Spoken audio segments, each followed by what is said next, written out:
Chapter 4. Lost in the Woods. An unexpected detour. Navigational equipment failure. The gas station's dim lights faded in the rearview mirror as Sarah and Mark continued along the winding mountain road. They had hoped to put the strange encounter behind them, but a palpable tension lingered in the air, refusing to dissipate.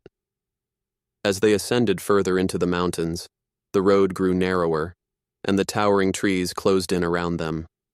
The moon had vanished behind a thick blanket of clouds, plunging the world into darkness. The only source of illumination was their car's headlights, which cast eerie shadows that danced along the road. Mark checked the GPS on his phone, his brow furrowing in confusion. "This road doesn't match the map," he said, his voice betraying a hint of concern.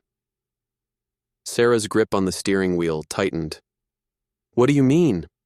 Mark pointed at the screen.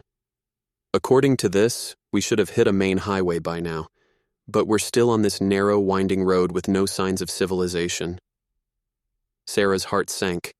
She had meticulously planned their route, and this deviation was deeply unsettling. "Maybe the GPS is malfunctioning," she suggested, though doubt gnawed at her. As if on cue, the GPS screen flickered and went dark, leaving them in complete darkness. The car's engine sputtered ominously, and then with a final cough, it died. Panic welled up in Sarah as she tried to restart the engine, but it remained stubbornly silent. "We're out of gas," Mark said, his voice barely above a whisper. Sarah's hands trembled as she tried to process their situation.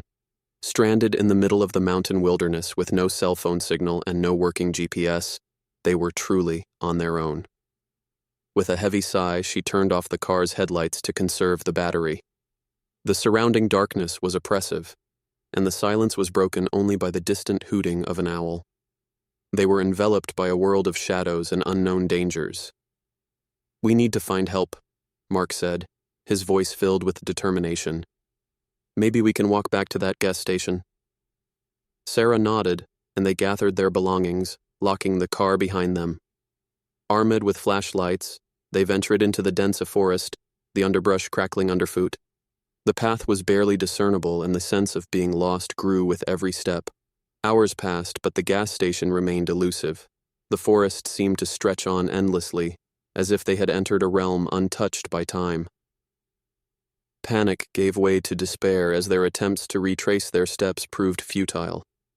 As they stumbled deeper into the woods, the feeling of being watched returned, stronger and more oppressive than ever. Unseen eyes seemed to follow their every move, and eerie whispers echoed through the trees.